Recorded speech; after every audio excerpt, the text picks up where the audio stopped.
你係唔係都覺得最近身邊每個香港人一有假期就全部湧晒上深圳食海底撈、打卡阿姆波波、行一方城、去盒馬鮮生掃貨，真係又平又正，放鬆身心嘅首選。但係你又知唔知，正正因為我哋香港人落到嚟深圳，個額頭好似寫住我係港客，我帶住現金同信用卡咁樣，街頭班騙子其實早就眼金金盯緊我哋。最近我收到超多粉絲私信，話佢哋喺深圳街頭慘被套路，有啲被夾硬敲詐幾百蚊，有啲甚至一落車就俾人騙走幾千蚊，錢損失咗都算，最慘係成個假期嘅好心情完全被破壞晒。今日呢集影片，我專程整理咗目前喺深圳街頭最常見、最針對我哋港人嘅7大爆款詐騙套路，尤其是其中嗰個免費抹鞋同埋辦理內地電話卡嘅坑，10個港人有9個都差啲中招。不想出門旅遊變踩坑，呢集內容你一定要由頭到尾睇完，我仲會教你點樣一招踢爆佢哋。我哋先嚟講第一種，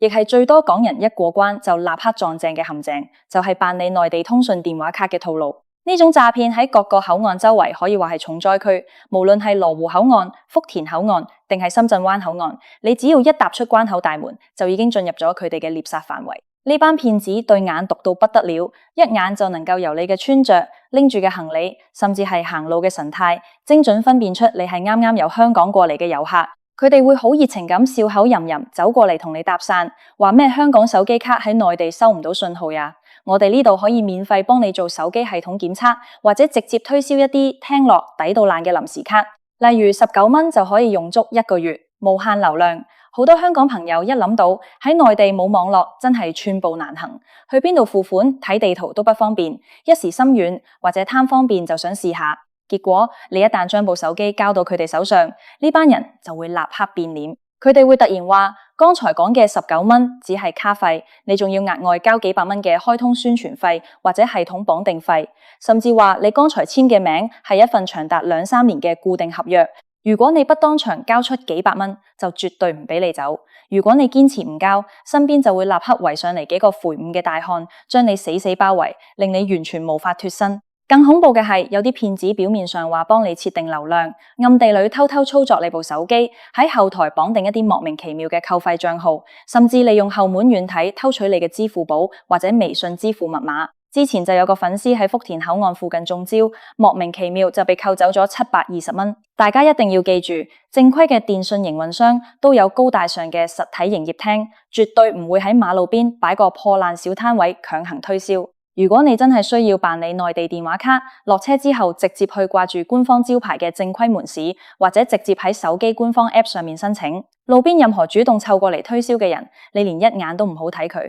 直接加快腳步走開就最安全。第二種常見嘅騙局，聽落好古老，但直到今日依然超多港人中招，就係打住免費抹鞋旗號嘅強買強賣套路。呢種騙局主要集中喺各大熱門商圈或者口岸附近嘅步行街。騙子最中意挑選嗰啲穿着高檔皮鞋或者着住幾千蚊一雙限量版波鞋嘅港人下手。佢哋通常唔係單打獨鬥，而係3-4個人組成一個小團體，喺人流如織嘅街頭四處搜尋獵物。當你行過佢哋身邊嘅時候，其中一個人會突然由旁邊蹲低衝出來，拿住支噴壺對住你隻鞋面猛咁噴一啲不知名嘅液體，同時口中大聲喊住免費清潔、免費體驗，不收1分錢。喺嗰個瞬間，你可能仲以為遇到個熱心推廣業務嘅小哥，但實際上佢哋只會好迅速咁幫你擦乾淨其中一隻鞋。等擦完一隻之後，佢哋就會吐出一瓶包裝極度簡陋嘅鞋油，一本正經咁同你講：先生，剛才幫你擦鞋用嘅係我哋德國進口嘅高級專業護理油，呢隻油一瓶收你120蚊，而且我哋呢度有規定，護理油必須整組購買，一買就要買3瓶，這根本就係極度惡劣嘅強買強賣。如果你話唔要，想走，旁邊幾個同伙就會立刻圍上嚟糾纏你，擋住你嘅去路，話佢哋已經付出咗勞動，如果你唔給錢，今天絕對唔會放你離開。好多香港人出門在外，秉持住多一事不如少一事嘅心理，又覺得喺大庭廣眾之下跟人嘈交好難睇，好失禮，最後往往只能無奈掏出幾百蚊破財擋災。其實佢哋賣嗰啲所謂高級護理油，喺淘寶上面一整箱買落嚟，平平均均一瓶，連2-3蚊都唔使。騙子就係利用咗香港人怕麻煩、要面子、唔想鬧事嘅心理，防範呢招其實極度簡單，只要你在街上看到有人突然喺你面前蹲低，手裏拿住東西想碰你嘅腳，你立刻大步向後退開，用極度堅決嘅語氣大聲講唔需要，唔好碰我，千萬唔好給佢哋任何接觸你孩子嘅機會。第三種騙局嘅手段非常陰險，甚至帶有恐嚇性質，就係大家聽過嘅街頭手機碰瓷黨。呢種事經常發生喺地鐵站出口、高鐵站轉乘通道或者大型商場嘅正門口。騙子會專門挑選嗰啲一路行路、一路低頭玩手機、注意力完全不在周圍環境嘅港人。佢哋會趁你全神貫注睇手機嘅時候，故意找準角度，輕輕咁迎面撞你一下。喺撞到你嘅一瞬間，佢哋會以極快嘅手速，將自己手上面早就準備好、熒幕已經碎成蜘蛛網嘅舊手機摔喺地上。接住佢哋會立刻大聲呵斥、破口大罵，指責你行路唔睇路，撞壞咗佢價值幾千蚊嘅名牌手機，要求你必須立刻賠償。喺呢個時候，旁邊會非常巧合咁衝出幾個熱心路人，其實全係佢哋嘅同夥。呢班同夥會假意勸你，哎呀，大家出嚟玩，大事化小啦，不如去附近我熟悉嘅手機維修店檢查下幾多錢，賠俾人家就算啦。一旦你被帶去佢哋指定嘅地下維修店，裏面的維修人員一開口，維修費起碼要2-3千蚊，甚至威脅話，如果你唔即刻俾錢，就要叫兄弟過嚟收拾你，或者限制你人身自由。好多香港朋友喺這種人生地不熟嘅地方，心理壓力極大，又怕耽誤返香港嘅行程，最後只能自認倒霉，掏出幾千蚊現金或者轉賬。大家一定要清醒，部手機喺撞到你之前，早就已經係一部廢紙般嘅碎屏機。喺內地，出門在外，行路一定要抬頭看路，少做低頭族。如果真係不幸遇到呢種碰瓷黨，你千萬唔好表現出怯懦或者害怕，更加唔好私下俾錢解決。你一定要比佢哋更加大聲、更加堅決，立刻掏出自己部手機講：好啊，撞壞咗係咪？我哋現在立刻打110報警，等警察過嚟調取街頭監控。警察話賠幾多我就賠幾多。騙子一聽到你真係要報警、要見警察，因為佢哋自己本身就底牌不正、心虛得不得了，通常幾秒鐘之內就會找個理由溜之大吉。第四個要特別提醒大家注意嘅係，街頭各種各樣嘅免費抽獎或者數碼產品送禮陷阱。喺商場外面嘅露天廣場或者地鐵站出口附近，你經常會見到一啲臨時搭起嚟看似好熱鬧嘅小攤位。佢哋精準捕捉咗人類貪小便宜嘅心理，喺攤位上面擺滿晒極度吸引人嘅獎品，例如最新款嘅 iPhone、iPad， 甚至係大額嘅現金紅包。攤位上面嘅擴音器會不斷大聲播放，全場活動完全免費，走過路過唔好錯過。當你懷住好奇或者試下模仿嘅心態走過去，隨手喺抽獎箱裏面抽一張卡，大概率會驚喜咁發現自己竟然抽中咗一等獎或者特等獎。就在你高興到以為自己係幸運兒嘅時候，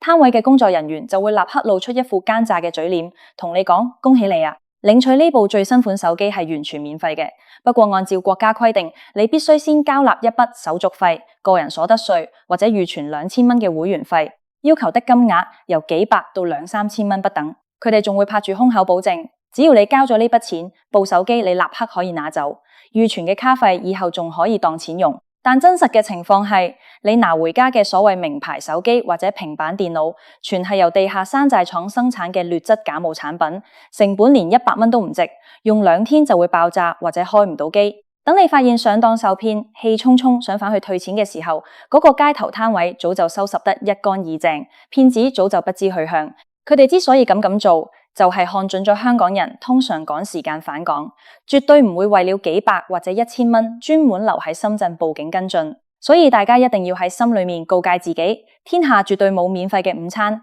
街頭遇到嘅任何抽獎、送手機、送禮物活動，一律唔好湊熱鬧。只要你心無貪念，騙子就拿你完全冇辦法。第5種騙局係專門利用我哋香港人同情心嘅賣慘套路。喺深圳一啲知名嘅旅遊景點、步行街或者人流極大嘅紅綠燈路口，你經常會看到一啲看起來身世極度淒慘嘅人。佢哋有啲人會將自己偽裝成手腳殘疾、躺喺地上嘅重病患者；有啲人會喺面前擺張紙，聲稱自己係單親媽媽，沒錢給孩子交學費。仲有啲人會假扮成由外地過嚟旅遊或者打工嘅年輕人，話自己不小心掏空咗錢包，掉咗身份證，現在連坐車回家同吃飯嘅錢都冇。佢哋手裏面往往拿住一張寫滿各種悲慘遭遇嘅紙，只要見到穿着打扮像香港人嘅遊客，就會主動走上前去，用極度可憐嘅語氣不停訴苦，目的就係為了博取你嘅同情心。我哋香港人普遍心地善良，覺得出門在外，每個人都有遇到困難嘅時候，給個10蚊、8蚊或者50、